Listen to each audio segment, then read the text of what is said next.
Pour assurer la transmission des données du e-invoicing et du e-reporting selon les schémas en Y, les entreprises devront choisir entre le PPF et les PDP.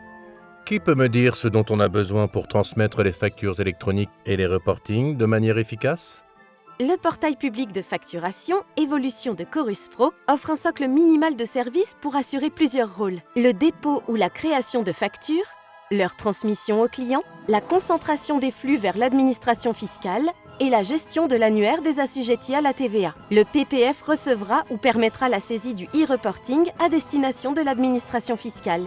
C'est tout à fait ça. Les plateformes de dématérialisation partenaires sont des acteurs privés immatriculés par l'État. Ce sont les seules alternatives au PPF à pouvoir transmettre et recevoir les factures ou router le e-reporting. Tout comme le PPF, elles doivent effectuer les contrôles de conformité, extraire les données pour transmission à l'administration fiscale via le PPF. Elles offrent des services supplémentaires propres à chacune.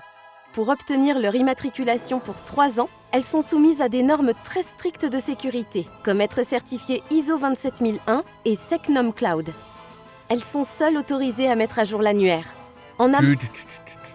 Si vous aviez levé la main, Miss Granger, vous auriez pu ajouter qu'en amont et en aval du PPF ou des PDP, des opérateurs de dématérialisation, ou OD, peuvent intervenir.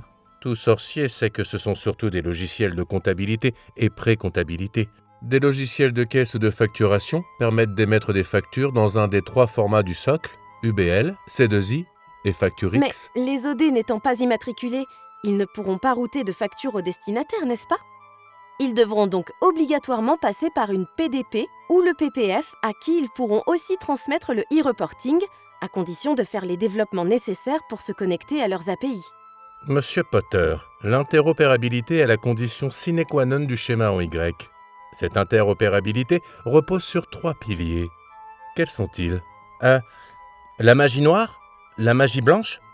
Des formats de facture ou de e-reporting normés et acceptés par chaque acteur. Un annuaire centralisé que les plateformes peuvent interroger pour trouver l'adresse du compte de réception d'une entreprise. Une connexion entre le PPF et chaque PDP. C'est exact.